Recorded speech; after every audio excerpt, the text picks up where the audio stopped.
We had some interesting news come out of the Bank of Canada this week. They're anticipating that they might raise the interest rate earlier than anticipated. We'll be talking about what Tiff Macklem came out and said. We're a little bit higher than the target right now, but this is going to directly impact the housing market. We will talk about that. We all know the Canadian market has run a little bit hot.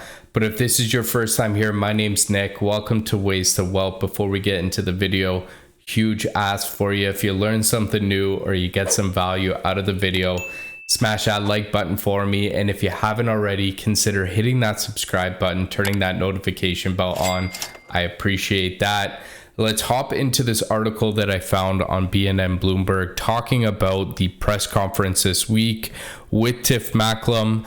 The Bank of Canada sent out a warning to investors this week that inflation still matters. In a surprise move, it accelerated the timetable for a possible interest rate increase and began paring back its bond purchases on Wednesday.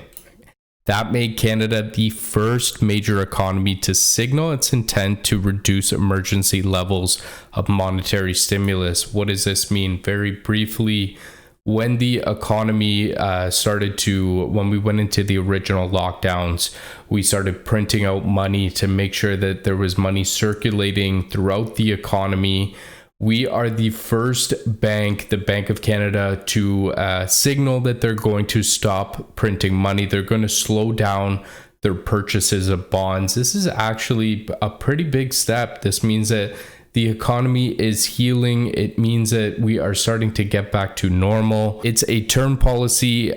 Governor Tiff Macklem shows that there's a limit to how much he's willing to test the upper boundaries of inflation, with new forecasts showing the central bank expects the biggest persistent to overshoot 2% target. So what this means is that Tiff Macklem wants inflation to be at a 2% rate. If the rate goes a little bit higher than that, it's okay for a little bit, especially as we come out of these lockdowns.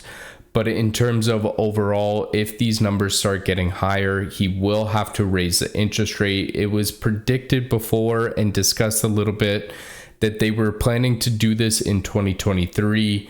They did not have any expectation, but it looks like now the year 2022 is on the table. This means that they could raise interest rates next year. And we'll discuss a little bit more about what the implications are in that. But just to give you an indication, inflation is the purchasing power of money. How much money can $1 buy? Inflation eats away at that. We've seen, a price of a coffee continually increase over time. That's basically what inflation means. The target is 2%. We're over that now. If we look at the forecast, we've crossed over the 2% mark, and they're forecasting that it could hit as high as 3%. This is before 2022. If they go and raise the interest rate, the overnight lending rate from the bank, this will drop down.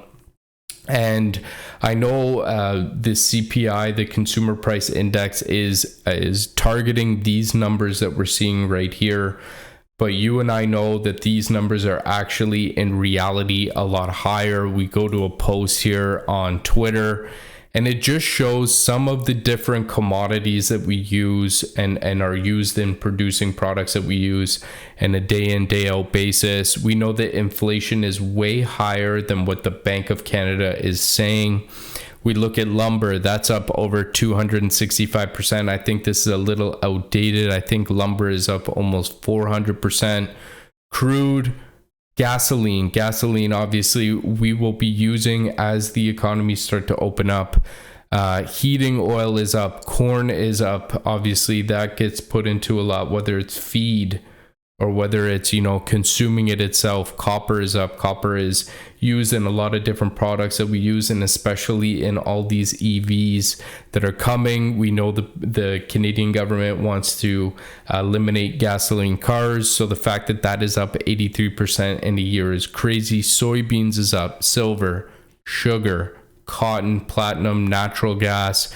There is no way that we are only at a 2 to 3% inflation rate when we see that these numbers are up double digits, massive double digits. So with that being said, let's go back to the original theory, the synopsis here, and that's the fact that the Bank of Canada, in order to slow these inflation rates down, the increases in prices, they are going to have to raise their interest rate. Now, what does that do? That makes the banks that are lending out money increase their interest rates, meaning that you cannot go to a bank in 2022 and get the same 1.5 or less than 2% mortgage that you had always been accustomed to getting.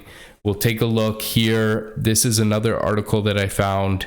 Near the start of the pandemic, Bank of Canada lowered its interest rates to near bottom levels, signaling to Canadians it will remain low for a long time. Now that Canada's economy is recovering faster than expected, the Bank of Canada is shifting their tone on rates, saying they may rise by the second half of 2022. So what basically had happened during this lockdown, they dropped rates super low, making money cheap. And when they made money cheap, they made houses cheap. And that's why we've seen these housing prices rise to astronomical levels throughout the country, whether traditionally before it was segregated towards Vancouver, then Toronto, now Montreal is experiencing it. Then everybody during COVID wanted to move out of the city. So there's a lot of surrounding areas that are seeing housing prices drive through the roof. In 2022, at the second half, if they raise that, money won't be so cheap. And we can take a look at an example, two examples in the past where we've seen a rise in interest rates and how that affected the housing prices. And we can take a look at an example where we're going to compare housing prices and we're going to compare the interest rate. And the chart that I have up here is a 25-year chart.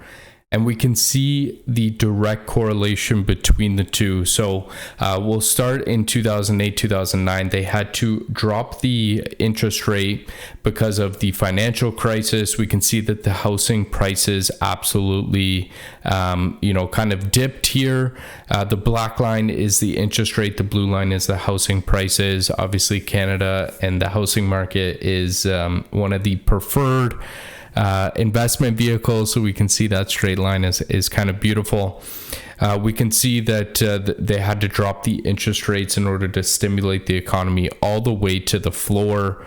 They did try and raise it. When they raised it, there wasn't much impact here, but let's take a closer look at the 10-year and get a little bit more closer and see what really happens. 2015, the market kind of slowed down. I think it was in relation to the oil sector. So they had to drop the basis points on the interest rates. And you can see the rate at which the housing spiked up was something that they took back. And obviously inflation started to increase at the same time period. So they steadily started to increase 25 basis points every 3 or 4 months. You can see that when they started to increase the interest rate, you see the housing prices start to flatline. So you can see that there's a direct correlation already. When the interest rates start going up, what we see right here, the housing market freezes. And again, going into the lockdown periods, COVID last year, we see that they dropped the interest rate, and you can see the direct correlation of housing shoot all the way up. So basically, in short, all I'm trying to say is that I think that at 2022, or even leading up to it, you might see a little bit of a rush continue still, but then we're going to see the housing market slow down. I know that there's already been a little bit of a slowdown from that heavy Q1 period that we saw, but we are heading into summertime. This is when we start to see a little bit more activity.